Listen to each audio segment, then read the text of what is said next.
Assalamualaikum warahmatullahi wabarakatuh.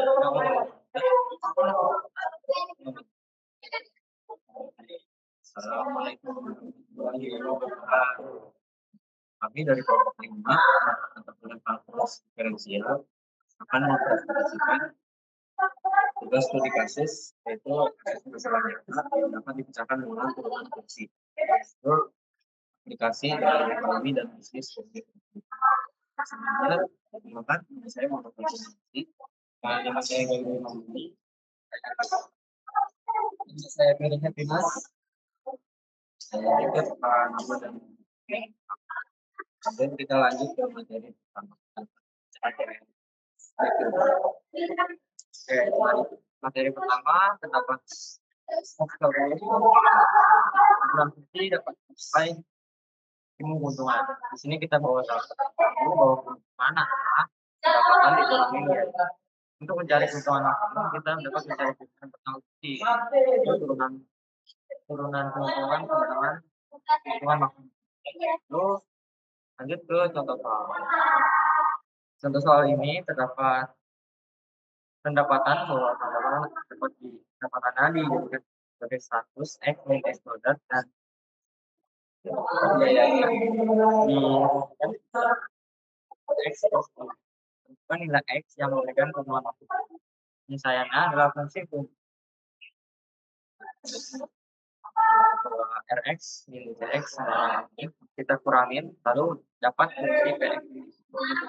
Lalu kita turunin dapat keuntungan didapat bahwa keuntungan maksimum adalah Px X X sama 0 sama dengan 0.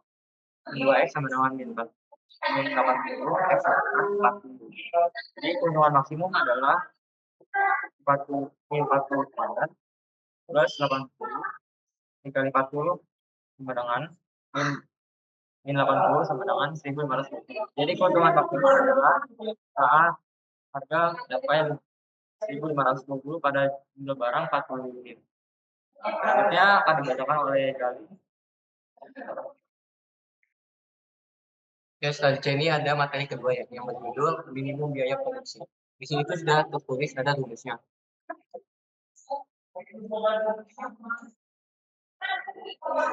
Di sini kan sudah tulis ada rumusnya. Nah, kalau kita dapat rumusnya itu kita baca dulu definisinya. Setiap perusahaan ini menggunakan biaya sekecil mungkin untuk efisiensi. Jika fungsi biaya Cx tergantung pada jumlah barang X, maka nilai maksimum dicari dengan C aksen X sama dengan 0. Jadi C aksen X sama dengan 0 ini rumus dari minimum biaya produksi.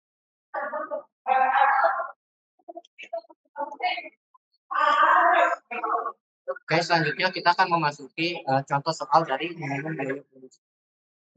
Nah, di sini tuh ada contoh soalnya. Contoh soal ini kita sudah diketahui. Fungsi biaya produksi itu Cx sama dengan X kuadrat min 12X plus 60. Biayanya itu tentukan juga pada X yang menghasilkan biaya minimum.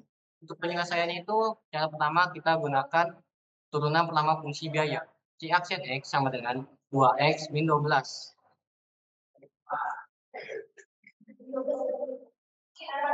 2x min 12 ini dapat dari turunan dari x kuadrat min 12x. Selanjutnya kita akan masuki setarakan dengan 0 untuk mencari titik ekstrim. Dari turunan tadi kita mencari titik ekstrimnya. C aksen x sama dengan 0. Jadi 2x min 12 sama dengan 0. Jadi x sama dengan 6. Lalu selanjutnya kita substitusikan ke fungsi biaya. Jadi C6 sama dengan 6 kuadrat min 12 dikali 6 plus 60. Hasilnya itu 24. Jadi, biaya minimum terjadi saat jumlah barang 6 dengan biaya minimum sebesar 24,1. Seperti itu contoh dan penjelasan dari materi kedua. Selanjutnya, saya akan menggunakan teman saya untuk membacakan materi yang ketiga, yaitu Rafli.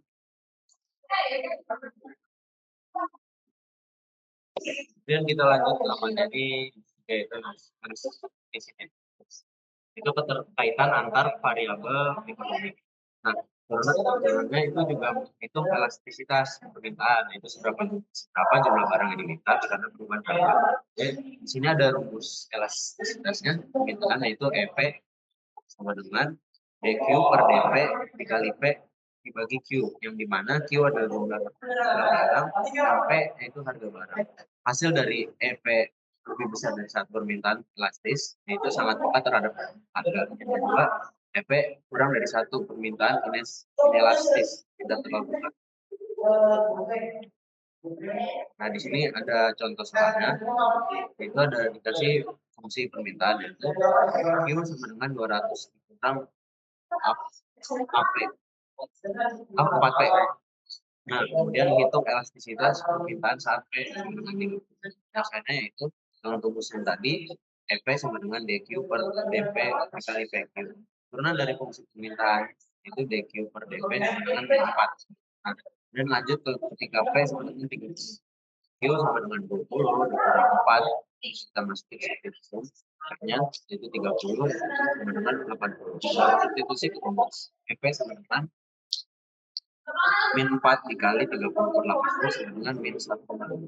Karena EP lebih 1, maka permintaan bersifat elastis. Sangat peka terhadap perubahan.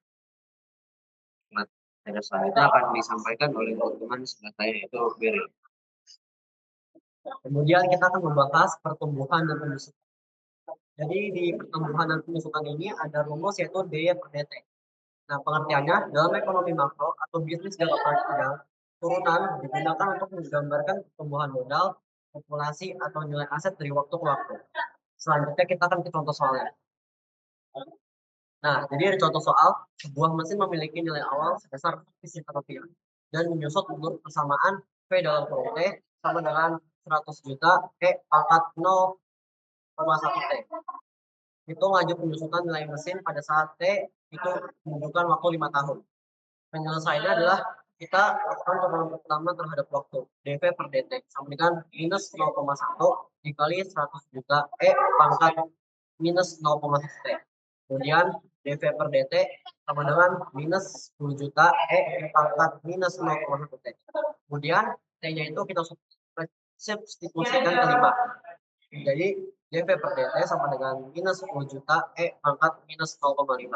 Kemudian hasilnya akan menjadi sekitar minus 6.065.000. Jadi pada tahun ke-5 nilai mesin berkurang sekitar 6.065.000 tahun. Selanjutnya materi akan dijelaskan oleh Bu Adit. Oke, ini adalah analisis atau marginal. Karena digunakan untuk menghitung nilai marginal, yaitu komersil pada sisi ekonomi. Misalnya biaya marginal adalah MC dengan C absen X dengan tambahan biaya untuk 1 unit barang. Untuk dapat marginal MR dengan R absen X dengan tambahan biaya untuk 1 unit tambahan. Lalu keuntungan marginal atau FP sama P absen X yaitu tambahan.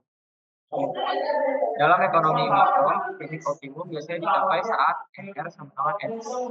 Berikut ada contoh soalnya, yaitu diketahui fungsi Rx sama dengan 60x min x kuadrat atau Cx sama cos 20x atau kita titik optimum dengan konsep MR sama dengan MR.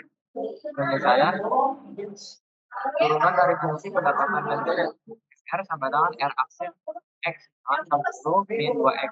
C sama dengan C aksen X sama dengan 20. Titik optimum terjadi saat X sama dengan X. 60 min 2X kan 20. X sama dengan 40. Jadi X lalu perhitungan pada titik tersebut. Px sama dengan Rx, X sama dengan X min X kuadrat X plus 80.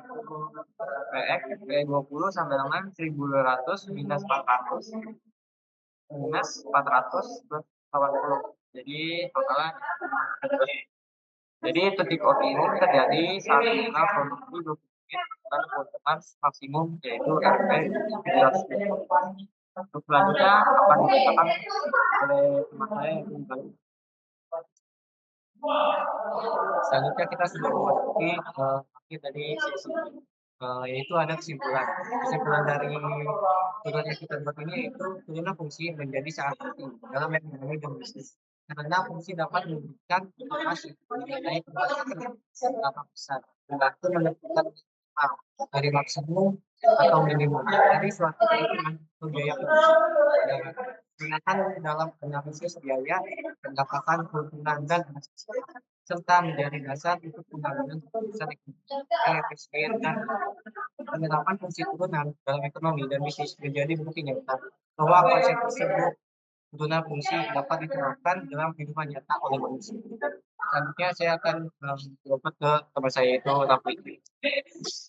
Ya, sekian dari Bang Assalamualaikum warahmatullahi wabarakatuh. Dan